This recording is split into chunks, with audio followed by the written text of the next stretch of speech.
The war has gone hot. Part 1, Cargo Cults and the Secret Space Program. Part 2, Time and Space. By David Wilcock. May 28, 2016. Website: divinecosmos.com. Produced by Higher Self. Although things seem almost too quiet in the open world at the moment, the war in the secret space program world has never been hotter or more intense. We are no longer getting full intel due to operational security, but we have strong clues as to what this is leading to.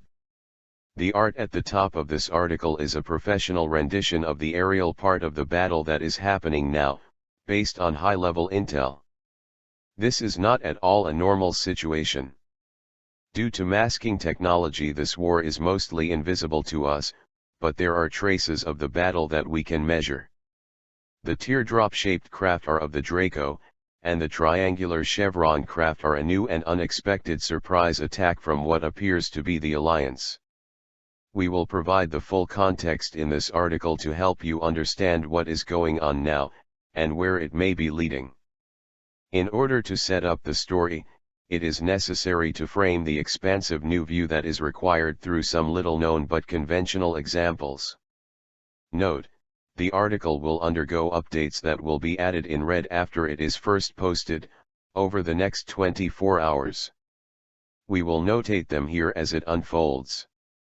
Part 1, Cargo Cults and the Secret Space Program. A radical change can quickly become the boring new normal. Take a look at the device you are reading these words on right now.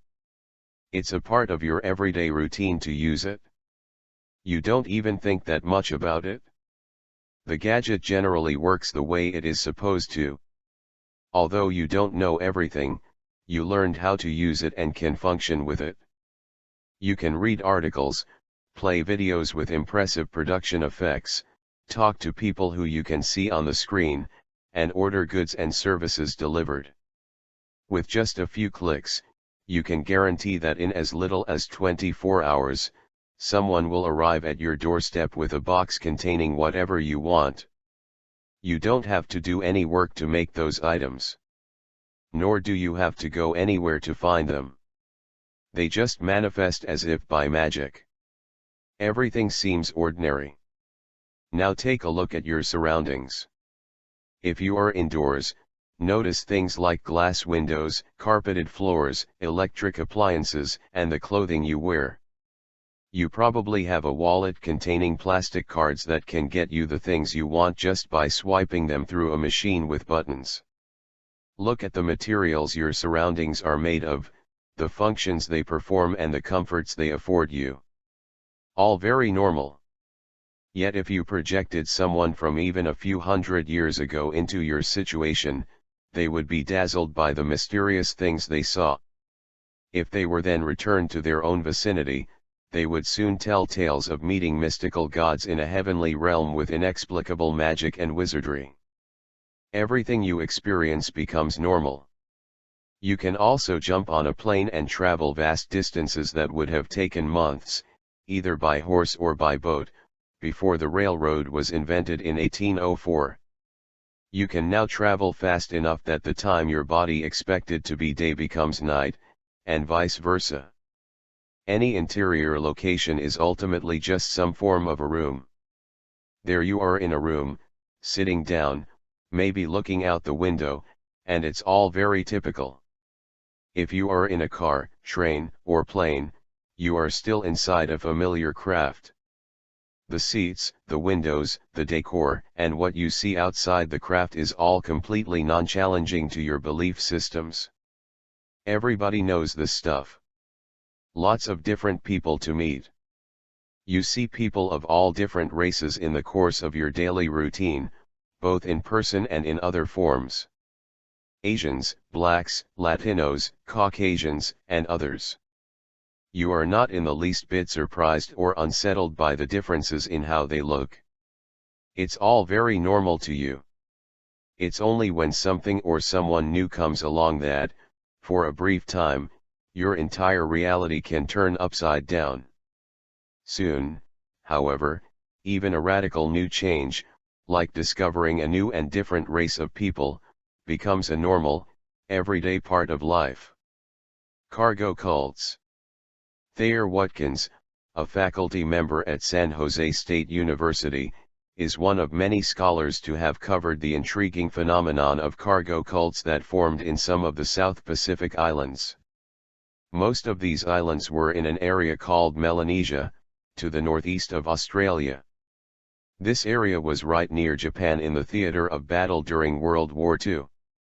Several different Melanesian islands that had lived in almost complete isolation were suddenly contacted by mysterious-looking people with white skin during the war.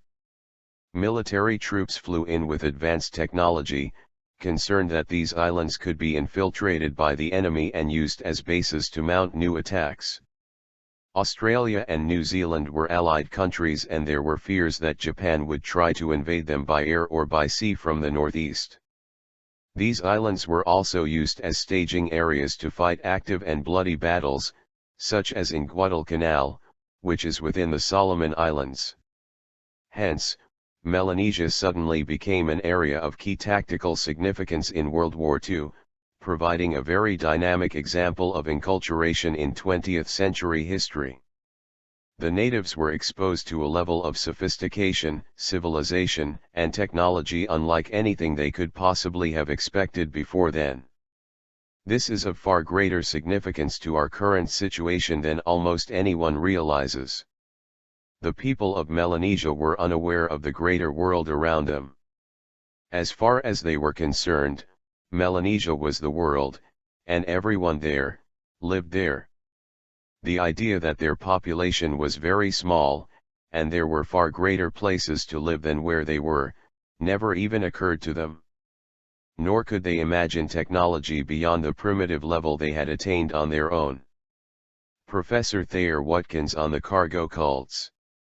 Here is the excerpt from our San Jose State University professor that helps us get this discussion started. This is an issue of key importance to the insider world that I have heard about for years. After following up on this research lead, I now understand why. After World War II, anthropologists discovered that an unusual religion had developed among the Icelanders of the South Pacific. It was oriented around the concept of cargo, which the Icelanders perceived as the source of the wealth and power of the Europeans and Americans. This religion, known as the cargo cult, held that if the proper ceremonies were performed, shipments of riches would be sent from some heavenly place. It was all very logical to the Icelanders. The Icelanders saw that they worked hard but were poor, whereas the Europeans and Americans did not work but instead wrote things down on paper. In due time, a shipment of wonderful things would arrive. The cargo cult members built replicas of airports and airplanes out of twigs and branches. They made the sounds associated with airplanes to try to activate the shipment of cargo. Although the existence of the cargo cult only became known after World War II, the cult had developed long before, when the Europeans first arrived in the area in ships. There were legends among the Icelanders of their distant ancestor god having journeyed to the west, and promising to someday return. Icelanders would build a hut in the forest, and the cultees would bring money and leave it in the hut in expectation that it would grow. Sometimes replicas of briefcases would be used to hold the money.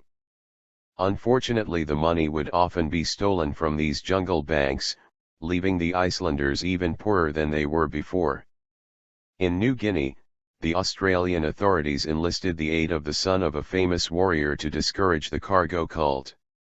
He was effective, and as a reward the Australians gave him a trip to Sydney. While in Sydney, this man visited an anthropological museum. There he saw the sacred cult objects of his people on display. When the man returned to New Guinea, he spread the word that the source of the Australians' power was that they had stolen the sacred art of his people, and built a temple to house it. A new cult developed around this idea. The promises of the gods were not kept. The World War II soldiers who visited and assisted these islands also shared their own Christian teachings, including the idea of end times and ascension. The war ended. The enemy of USA never tried to invade the islands or use them as a staging area.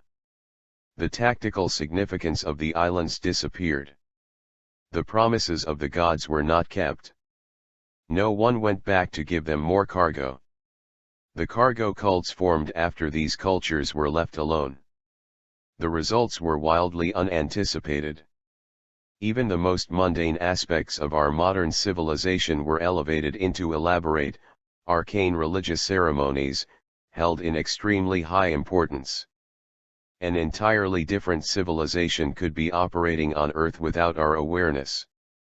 Although this knowledge is publicly available, it carries far greater significance within the insider military-industrial complex community than in the world at large. You and I could be living on islands right here on Earth that we call continents, thinking these are the only places where anyone can live. Despite how advanced we think we are, we may have no idea of the true scope of people and technology that is operating around us. These people may have visited us and given us cargo in what we would think of as the distant past. We soon formed elaborate belief systems around it. The original cargo may have long since disappeared, but various relics and artwork remain, paying homage to what our ancestors once saw. Other cargo may have crashed in far more recently, and inspired many of the breakthroughs we now take for granted in our society. We now think we have all the answers. We fervently believe we understand reality, and that our conclusions are sensible, even obvious. We fight and defend our belief systems, even to the death, since they are normal. It is what God has revealed to us, such as the God of science. We feel whatever level of technology we have right now is the best there is, or will be. We can barely imagine having anything better at this point. Each new change is gradual enough that we are only somewhat excited before it, too, becomes normal. Scientific American discussed the cargo cult religion in May 1959. Like the cargo cults, we have only had brief glimpses of unidentified flying objects and aliens in the everyday world. Not everyone believes the multitudinous eyewitness accounts. Those who do are only further emboldened by their opposition. Like the cargo cults, the knowledge we gain from our visitors can quickly get contorted into belief systems that are rarely, if ever, questioned. The people of the Central Highlands of New Guinea are only the latest to be gripped in the recurrent religious frenzy of the cargo cults. However variously embellished with details from native myth and Christian belief, these cults all advance the same central theme: the world is about to end in a terrible cataclysm. Thereafter God, the ancestors, or some local culture hero will appear and inaugurate a blissful paradise on earth. Death, old age, illness, and evil will be unknown. The riches of the white man will accrue to the Melanesians. Although the news of such a movement in one area has doubtless often inspired similar movements in other areas, the evidence indicates that these cults have arisen independently in many places as parallel responses to the same enormous social stress and strain. Among the movements best known to students of Melanesia are the Taro cult of New Guinea, the Valila Madness of Papua, the Naked cult of Espiritu Santo, the John Frum movement of the New Hebrides, and the Tuka cult of the Fiji Islands. At times the cults have been so well organized and fanatically persistent that they have brought the work of government to a standstill. The outbreaks have often taken the authorities completely by surprise and have confronted them with mass opposition of an alarming kind. Troops on both sides in World War II found their arrival in Melanesia heralded as a sign of the apocalypse. The GIs who landed in the New Hebrides, moving up for the bloody fighting on Guadalcanal, found the natives furiously at work. The natives were preparing airfields, roads, and docks for the magic ships and planes that they believed were coming from Roosevelt, the friendly king of America. Let's think if there are any parallels. If you don't think the cargo cults have any similarity to what is going on now, These images may cause you to think again. Please don't take this the wrong way. This information is not intended to belittle you or your beliefs. It is simply being offered to provide you with a highly relevant example of truth. Every era that thought they knew it all has been horribly wrong. In our own case, Europe, Africa, Asia, and the Americas are the islands where this much larger cargo cult has formed. Hardly any of us have ever visited the Antarctic or bases inside the Earth. We do know these places exist, but access is very tightly regulated. Our own cargo cult has certain religious beliefs about these places that are never questioned. Therefore, we believe hardly anyone lives in these areas. Everything we think we know is normal to us, and therefore considered to be an everyday fact of life. We are the islands with our own cargo cults.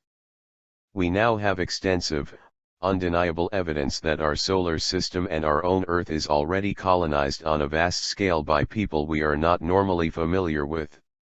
This includes remarkably cross-correlating insider testimony as well as photographic evidence of anomalous structures on the Moon, Mars, and other moons. These structures include pyramids, obelisks, a gigantic human face, enormous glass-like domes and collapsed rooftops of squared-off underground rooms. There are also people from our own islands who are already deeply involved in this greater civilization. They have hidden that connection from the rest of us. New insider testimony has revealed that the Cabal, the global elite bankers, were pursuing a secret space program, ever since the late 1700s, at least.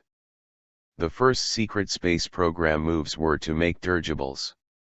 The Cabal's first move was to set up secret bases in South America in the early 1800s. There, they attempted to achieve space travel through secret balloon dirigible technology. The work began on a larger scale by 1825, and significant success was achieved by 1850.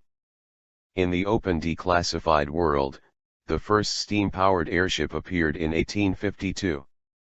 It traveled for 17 miles at 6 miles per hour. As always, the classified tech was much better than anything the world was seeing. Count Ferdinand von Zeppelin patented a rigid airship design in 1895 that led to dirigibles becoming destructive weapons in World War I. Von Zeppelin's patent was another example of a classified technology leaking out into the open so it could eventually be used for tactical purposes. Ultimately, dirigibles were discontinued after events like the Hindenburg in 1937, and the realization that strong wind currents could slam them to earth and kill everyone. Classified German dirigibles from World War I were so huge, that they served as flying aircraft carriers, capable of transporting multiple warplanes at once. Classified airships made a big showing in 1895 to 1896. In the classified world, things were moving along much better in the 1800s. This peaked in a wave of airship sightings where German-speaking people piloted their craft along the Transcontinental Railroad in America. The railroad was built and owned by Harriman, a Cabal member. The craft landed and German-speaking individuals spoke to locals and even gave them rides. Since this was a classified program intended to colonize our solar system, these events have never been officially acknowledged even to this day. Real anti-gravity and the ability to leave Earth orbit did not arrive until the Germans cut deals with certain ET groups in the early 20th century. This data has been provided by insiders including Bruce, Hoagland's top insider featured in the new book, as well as aerospace engineer William Tompkins. Wars are ongoing to keep us from knowing the truth. Wars have been fought for millennia to keep our islands from knowing about the vastly larger populations that surround us, and the technology they have. Like the Melanesians just prior to World War II, we think the island continents we now live on are the full extent of the civilized life out there in the universe. Now, instead of seas that are too difficult to travel across long distances, we have the vastness of space. Just as the Melanesians did not have boats that could circumnavigate the globe, we do not openly have any tech that allows us to travel into space. Therefore, wars could be going on in our solar system, and around our Earth with the use of cloaking technology, that we are completely unaware of. These wars appear in our terms to be very ancient. The written reports of them have since turned into religions, filled with beliefs and ceremonial reenactments. The Melanesians had no idea how huge our world really was. All they saw were a few soldiers and their tech. Entire belief systems were created around this. As we head into part 2, we will discuss the massive amount of human life in our galaxy, and the differences in time perception that can and do occur. Normal time for us may be very slow for others. Now that we have reviewed cargo cults and the idea that a classified mission to colonize space was well underway in the 1800s, it is important to widen our focus. The next concept of normal that needs to be shattered is our idea of time, and the speed with which it passes. We now have scientific proof that there are life forms on Earth who experience time far more slowly than we do. This was discovered by a group of scientists from Ireland and Scotland, and published in 2013. Flies avoid being swatted in just the same way Keanu Reeves dodges flying bullets in the movie The Matrix, by watching time pass slowly.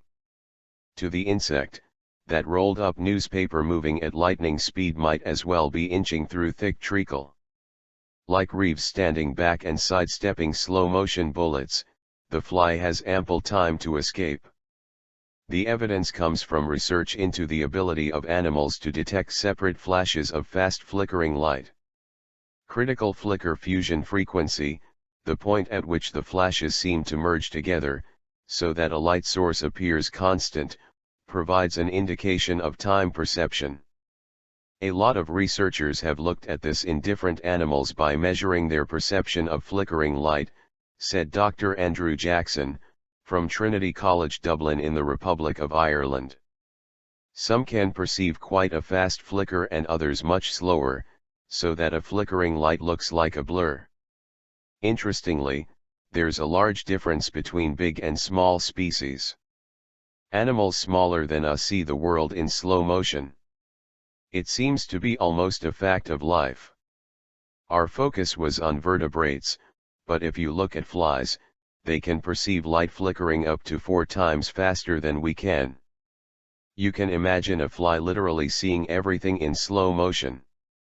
Insiders are well aware of the flicker frequency.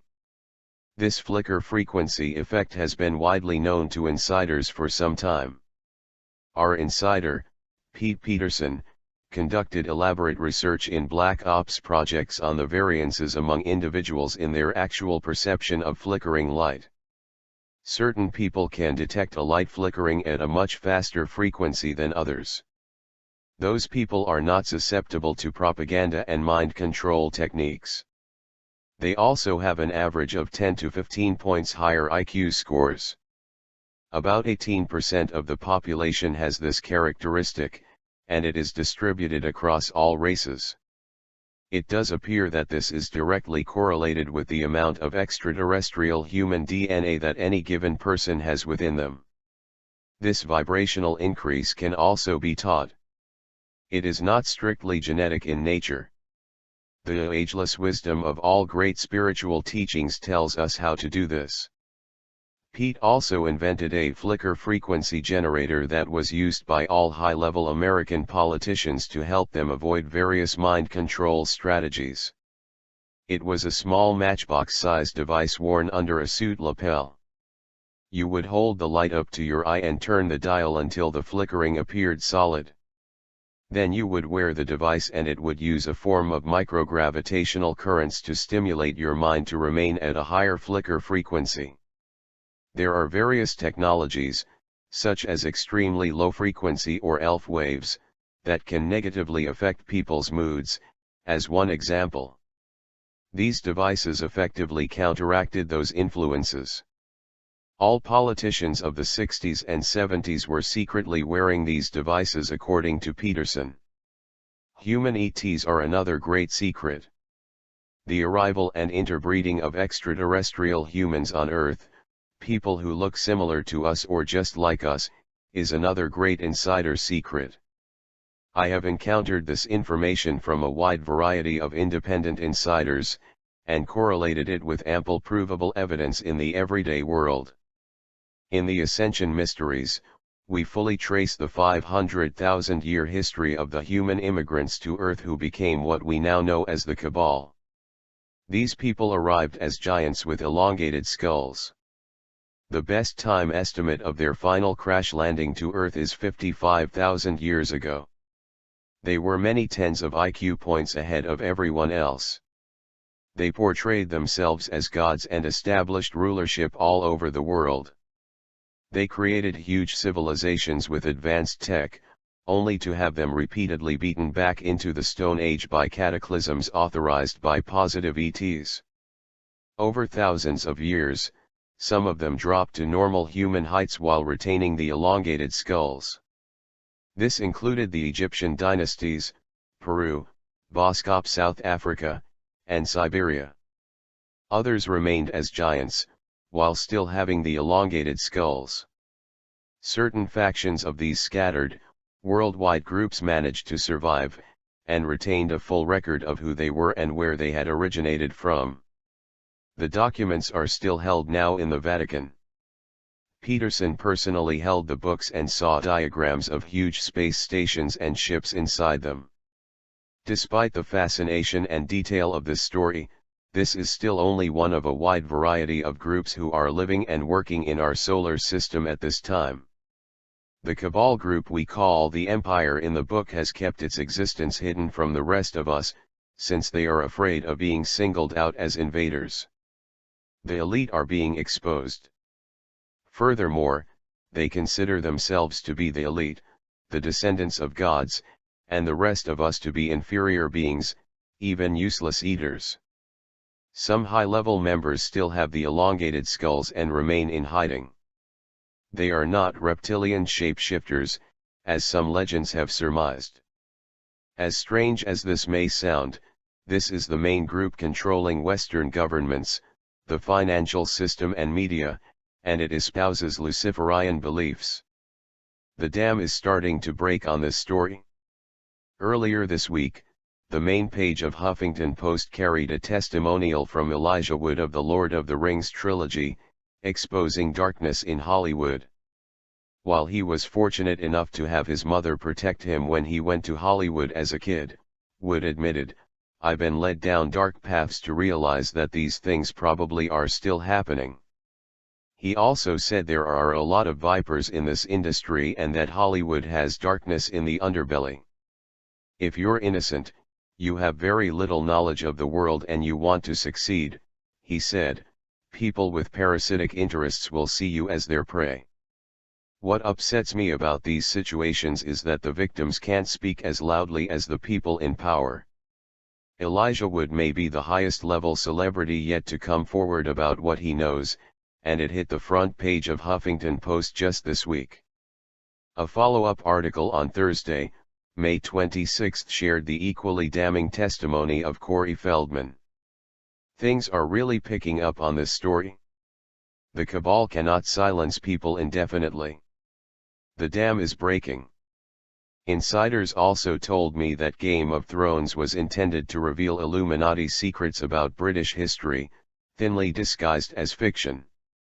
I heard this a few years ago, binge-watched 3 to 4 seasons before being turned off by violence against children, and now finally people are figuring it out.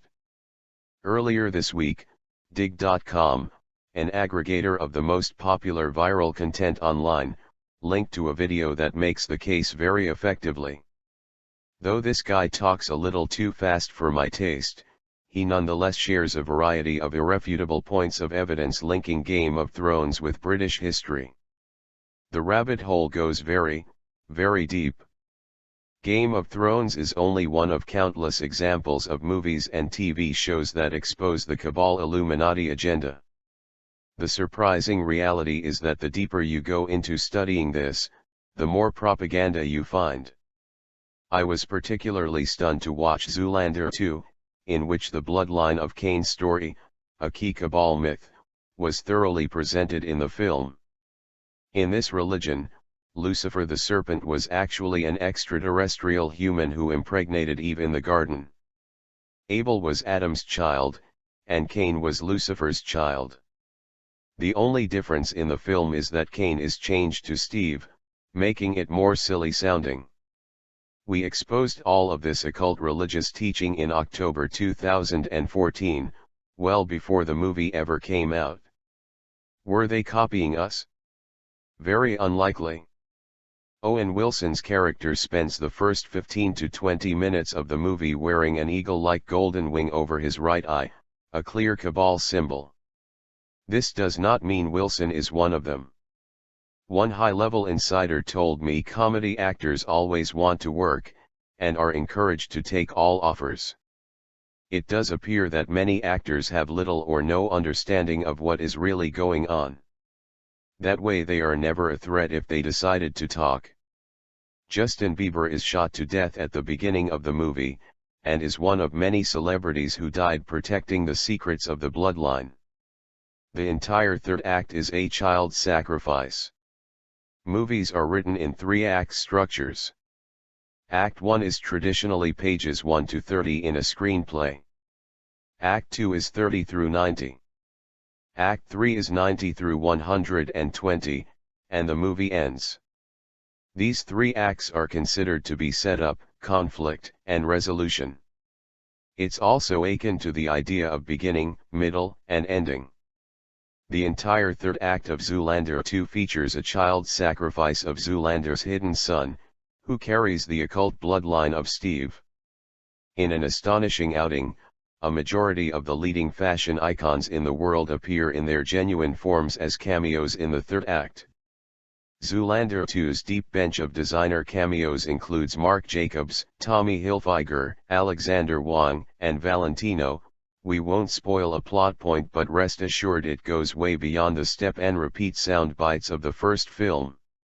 Valentino, Tommy Hilfiger, Alexander Wang, and Marc Jacobs are among the top designers to pop up in Stiller's catwalk comedy, alongside a handful of models, Kate Moss, Naomi Campbell, Jordan Dunn, and Curly Kloss.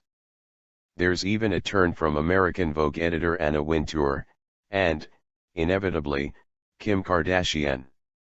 The fashion icons are all participating in a Cabal-type ritual. These real-world fashion designers are all wearing hooded cloaks and have gathered in a stony dungeon to participate in the child sacrifice. No matter how clueless you may be about the existence of this group, I dare you to watch the scene and not get creeped the fuck out. Here is how it was described on the Kids in Mind site, documenting scenes in films that are potentially damaging for children to watch.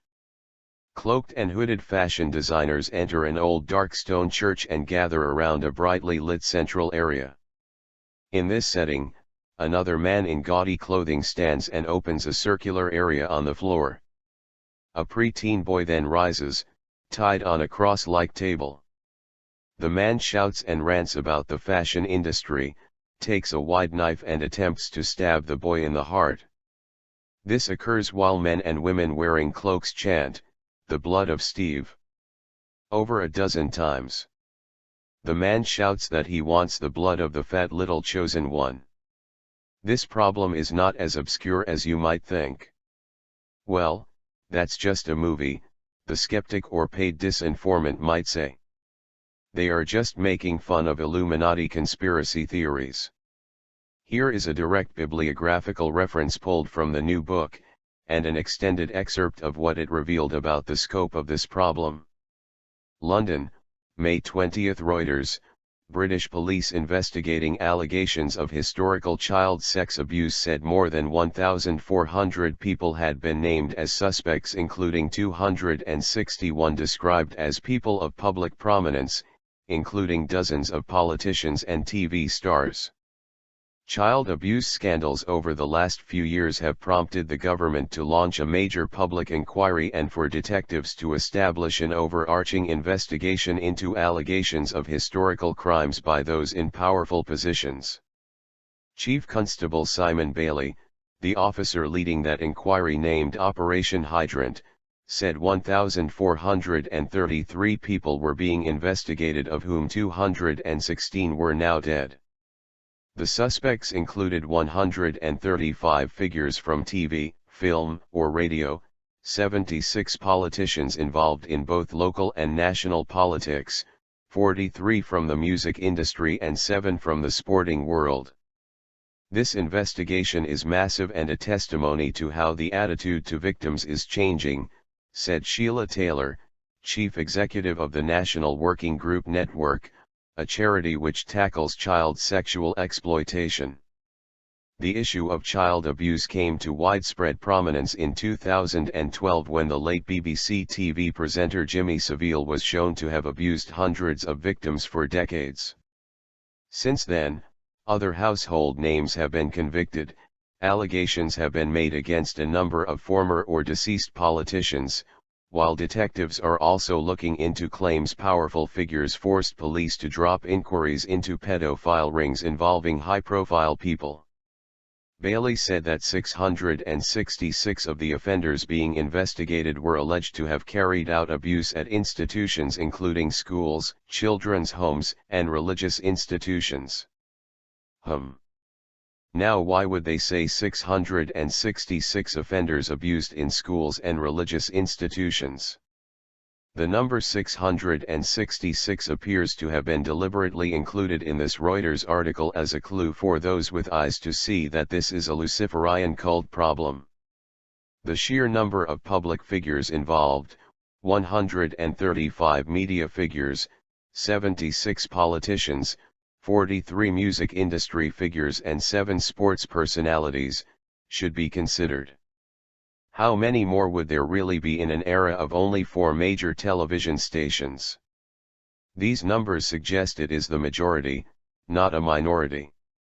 If you want to read the full, ugly truth of the problem, check out the UK Daily Express article Jimmy Savile was part of Satanic Ring.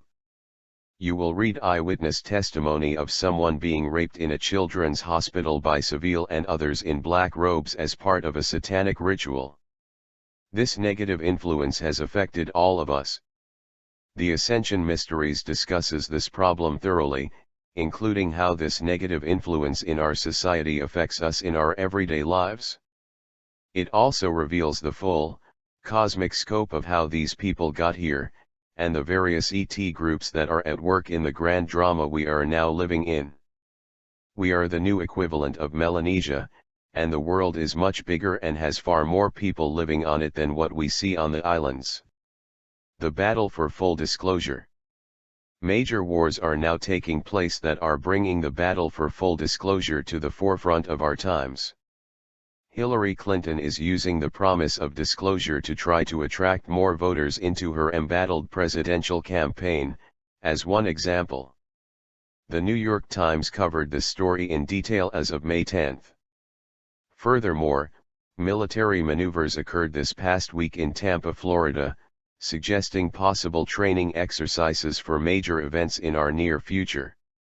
We have heard intel for years now that there will be arrests of many high-level Cabal people at some critical moment, involving combined military maneuvers. Tampa, on Wednesday, special operations troops from more than a dozen countries jumped out of helicopters, rappelled from buildings and expended hundreds of rounds of ammunition as they attempted to rescue the mayor of this Florida city.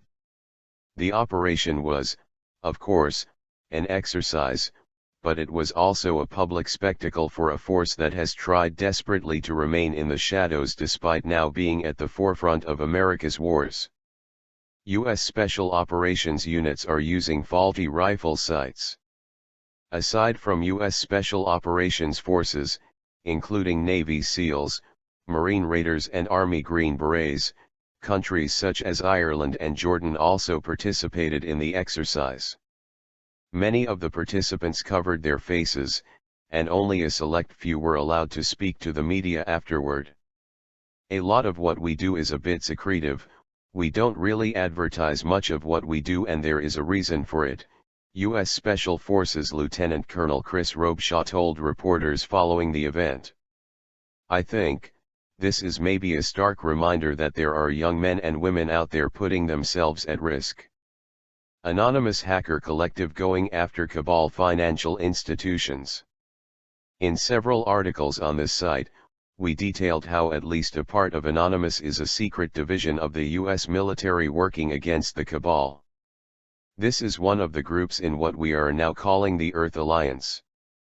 Another sign of the war heating up is that Anonymous has made several very powerful hack attacks against Cabal banks recently. Amidst a global media blackout of Anonymous, ongoing worldwide attacks on the corrupt banking cartels, the hacking collective has now taken down some of the most prestigious institutions in global governance. OPIC Arus has recently taken offline the World Bank, the New York Stock Exchange, 5 U.S. Federal Reserve banks and the Vatican.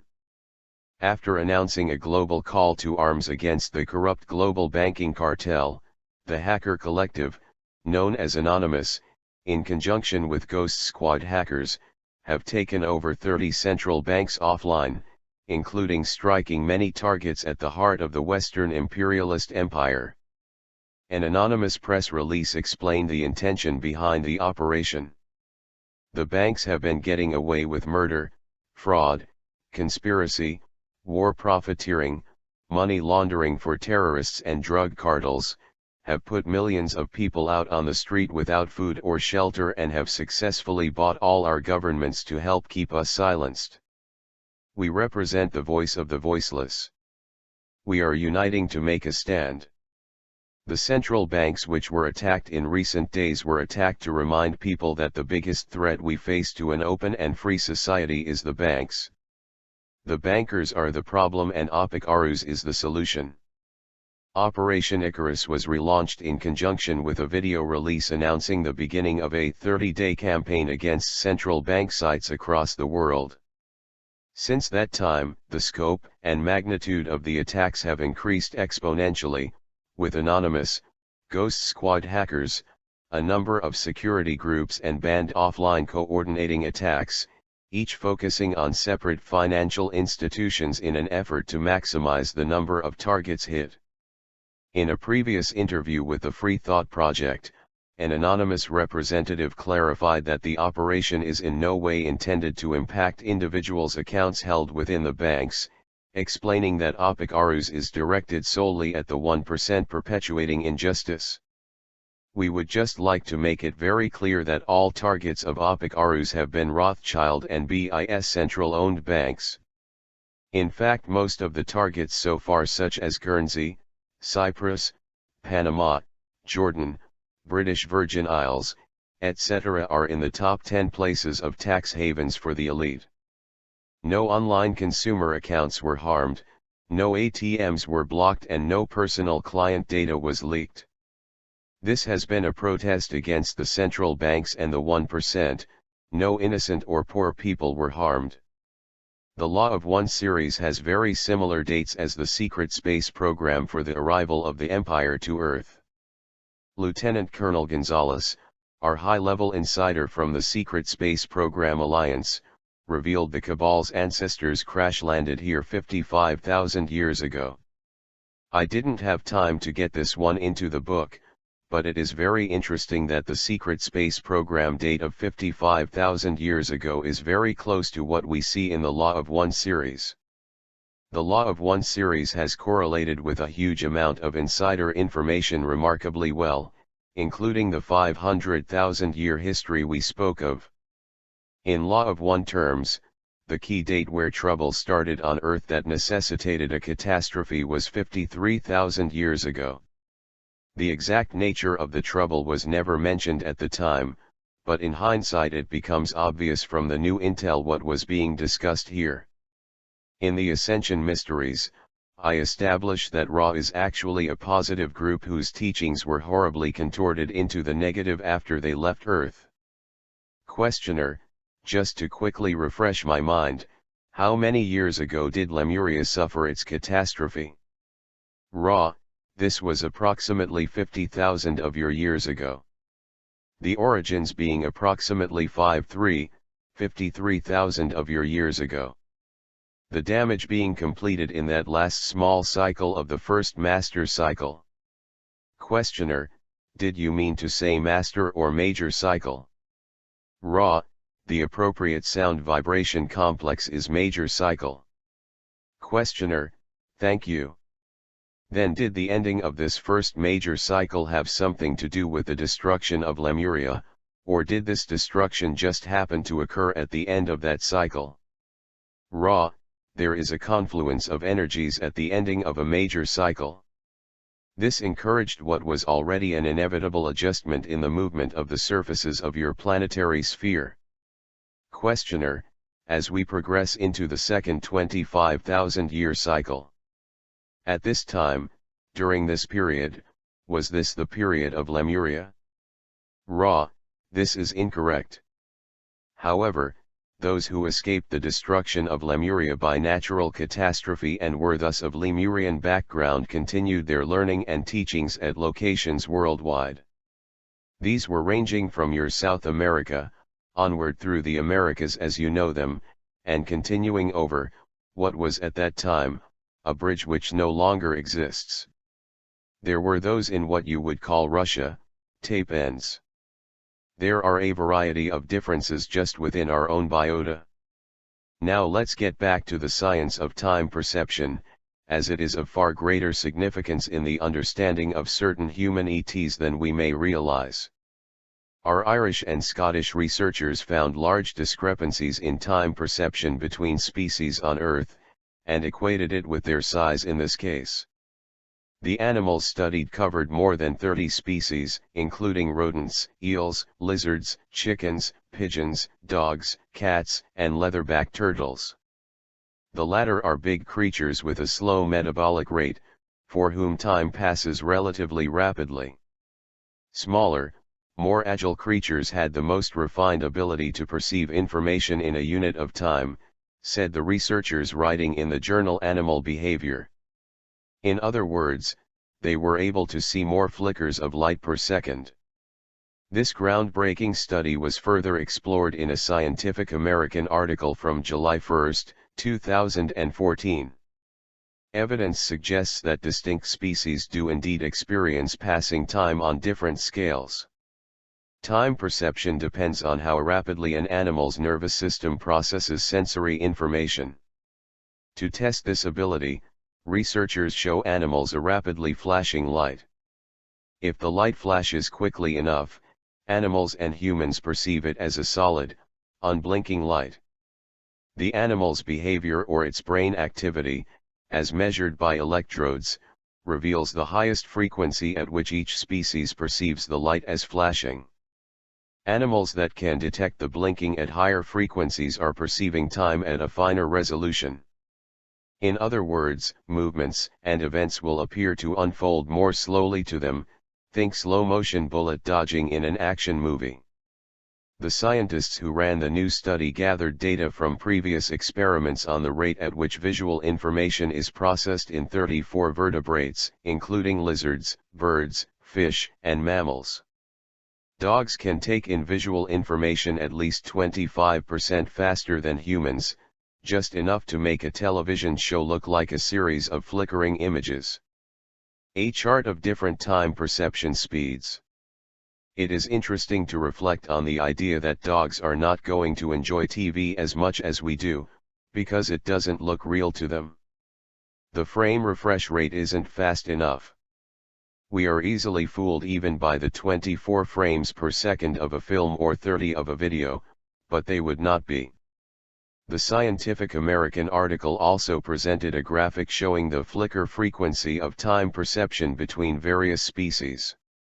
This is measured in hertz, or cycles per second.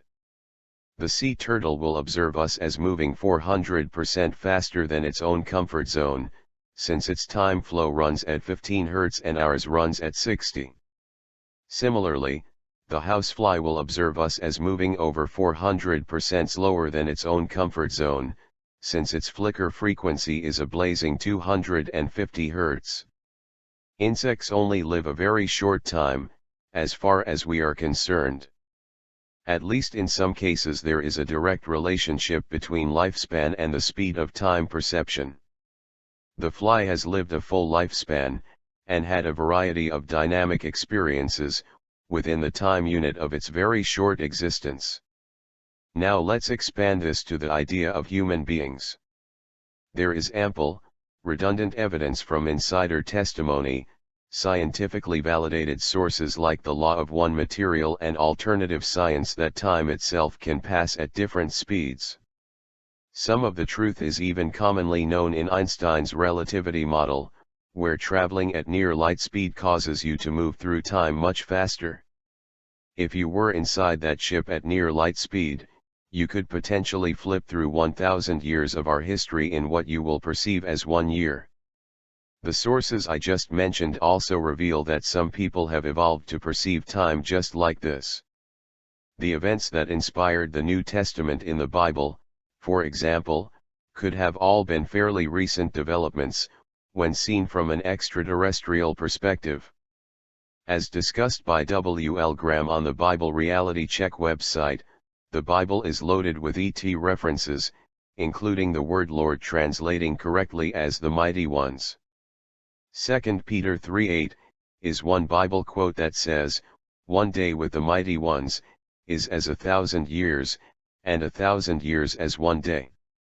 Multiple Bible scholars believe the term day in this and other passages actually means year, thus giving us a 1,000 to 1 ratio. Some of this data is cited in the Ascension Mysteries, which had required my full attention up until I started a much-needed vacation 2 weeks ago. Let's change the reference scale. Let's say this Bible quote is not mere speculation or foolishness, but actually based on information obtained from positive extraterrestrial humans. Let's say you now perceive 1,000 years as 1 year. Let's say it is now about to be the equivalent of June 2016 within your own frame of reference. By this time scale, Earth humans would have only had motorized transportation, beginning with the locomotive, for the last 2.5 months or so. That would mean that prior to March 2016, everyone was traveling by horse and buggy. Our own civilization would have only developed motorized transportation, communication at a distance and other modern niceties since the spring, and we're not even all the way into summer yet. The apparent arrival and teachings of Jesus, as another example, would have only taken place in late May of 2014. The great catastrophe that wiped out a worldwide civilization, some call Atlantis, would have scrubbed the surface of the earth clean in about the summer of 2003. The Lemurian catastrophe of 50,000 years ago would have flattened out the largest civilization of giants who crash-landed on Earth in about 1966. All evolution works this way. Irrefutable scientific evidence will soon be presented in the Ascension Mysteries revealing that Earth-like planets, and human life, is very abundant. This includes a Cambridge evolution expert openly proclaiming that intelligent life should look human wherever you go, and explaining the reasons why. Multiple cultures report experiences with human-looking gods who gave them all the niceties of our civilization, and then mysteriously disappeared from view. Like the Bible quote, the vast majority of insider sources confirm that ETs have a vastly different perception of time than we do. They are able to project themselves into our world and interact with us at a speed we can handle, but apparently this is not sustainable for long periods. This appears to be a natural aspect of the way intelligent life is designed in our universe as it continues evolving. The universe provides good living space for people as they advance. As we have argued throughout our books and TV shows, and in the Ascension Mysteries, the universe itself has a cosmic intelligence. Part of the plan of that cosmic intelligence appears to be that there are vast habitable areas that naturally appear inside planets and moons. These often involve large, honeycomb-like cave systems, sometimes 20 to 40 miles deep, with natural running water, bioluminescent bacteria, and complex life. In these organic examples, natural internal heat makes them livable even if they are outside the Goldilocks zone for habitable, watery worlds. In other cases, intelligent civilizations locate underground areas like these and dramatically upgrade them, making them nearly similar to an Earth-like world inside. Great efforts have been made to keep those of us on the islands from being aware of these places, for now, and of the people who already live in them. Time is perceived much differently. Ascension is ultimately a natural, highly predictable quantum leap in human evolution. In the aftermath, we live through vastly longer periods in one life than before. As vetted out sources like the Law of One series assert, there are 4 separate quantum leaps like this we will go through before reuniting with universal consciousness. Each one of them causes us to experience much longer blocks of time as being normal. A million years could become like a year for someone in 6th density, as another rough example of data that is hinted at in the Law of One series. No one would want to live on the surface of a watery planet if they knew there was going to be an epic catastrophe every 26 years that would wipe them out. Safe, happy, and vibrant places inside the planet are much safer and better bets for civilizations with a naturally accelerated time perception. As we thoroughly explore in the Ascension Mysteries, 35 different ancient cultures had the secrets of a 26,000-year cycle embedded in their myths. The information about this cycle very redundantly includes the idea that the sun gives off a flash of light at the end, and the planet's surface suffers catastrophes. Superpowers locked up in our DNA are activated. I am not at all interested in doom and gloom or fear porn. The information about this cycle, and the events that follow, is extremely widespread. My goal is to reveal the data that we already have, and explore its remarkable implications for people in our own civilization, at our own time frequency. It seems impossible to fathom that such a rapid change could occur, but if you saw it happen every 26 years, the truth would become very obvious to you. This becomes your normal life. The idea of time passing as fast as it does for a fly, or even faster, and living for such a short time, is almost unthinkable. In the Ascension Mysteries, we argue that this is a deliberately designed system by a universal intelligence. These flashes of light and energy from the sun do appear to activate incredible superpowers that are currently locked up in our DNA. It is not an automatic upgrade. Not everyone gets these abilities when the event arrives. Your wonderful superpowers only appear if you have developed enough, in the universal sense, that they are now authorized. This means you are mature enough to use them without doing self-serving and evil things, like overpowering others to make them your slaves. Great spiritual teachers like Jesus, Buddha, Mohammed, Krishna, and Moses all encouraged us to be more forgiving, compassionate and helpful to others. These character traits do appear to be of critical importance in mastering the class we are all here to learn, and graduating out of it via ascension. The universe has a cosmic plan. As offensive as it may seem to some people, the universe was designed with a very elaborate cosmic plan and purpose for each of us. That purpose absolutely appears to be a spiritual one.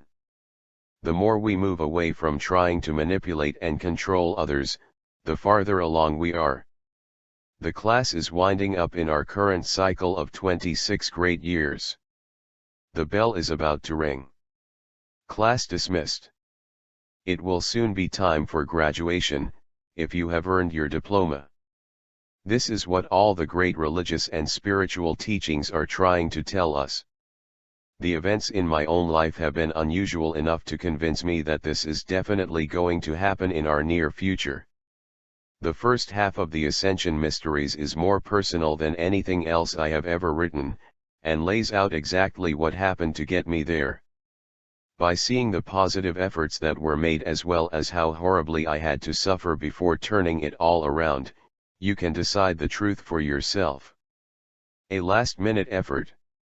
If someone like Jesus only appeared 2 years ago, in a higher frame of reference, then those teachings now become a last-minute effort to help us. Only the most vitally important information for our own spiritual evolution would be included, since cargo cults can distort the core teachings dramatically. Time runs so slowly for us that it seems that an event of this magnitude will never actually appear in our now, but it absolutely will. Writing the Ascension Mysteries, and summarizing so many different intersecting sources that all tell us the same thing, has been quite an awakening. There was also a tremendous amount more to be said than I could possibly fit into one book, and that's why I am sharing all of this with you now. Full disclosure. One of the most important things that will happen to prepare us for this event is a far more widespread disclosure of the truth. We need an open, worldwide, and sober discussion of the available evidence, and of the conclusions that it leads us towards.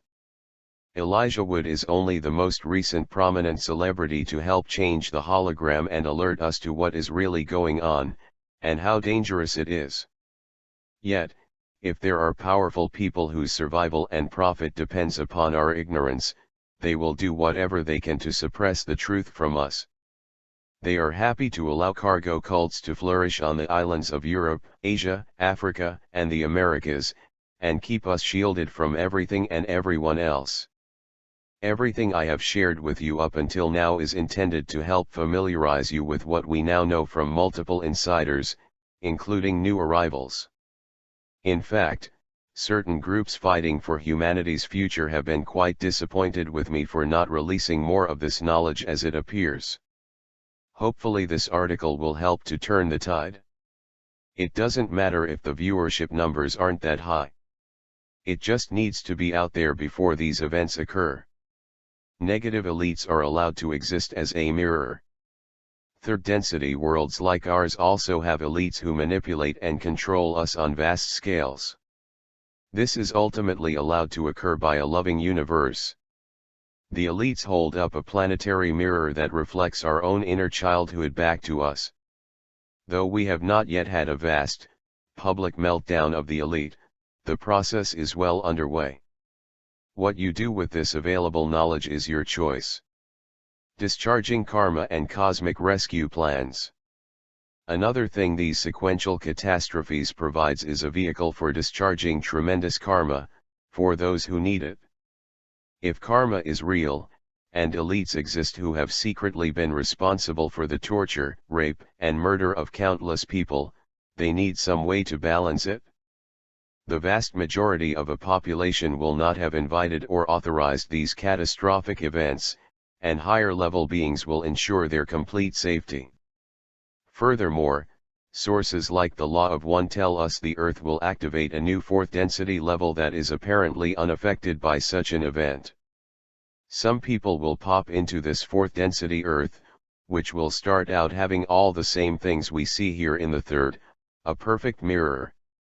Others will be rescued by various intelligent means, including being brought into vast Noah's Ark-type ships or relocated to areas inside the Earth. The follow-up article is coming soon. Technically I am supposed to be on vacation right now, not working like this. I am enjoying 2 weeks off, or not entirely off, in the Canadian Rockies. That includes taking the time to make ridiculous poses for my Facebook, Instagram, and Twitter pages. This shot was taken at a particularly tempting-looking boulder on the shore of Emerald Lake.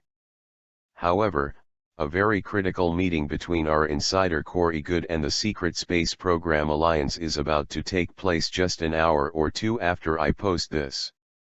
From what I hear, they are unhappy that I haven't done more to push for full disclosure.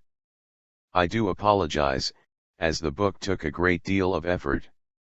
This is the first of a series of articles and other creative works I hope to release free of charge to help do my part to move things forward. There could be developments that affect the rest of our story, and these first 2 parts have already become huge, so we will end it for now. The insider operations are so sensitive and timely right now that the Alliance is very concerned about how much intel actually leaks. As was the case in April, I hope to have the rest of this article emerge very soon, once we fully clarify what is safe to reveal at this time. The links included in the articles can be found in the description box below.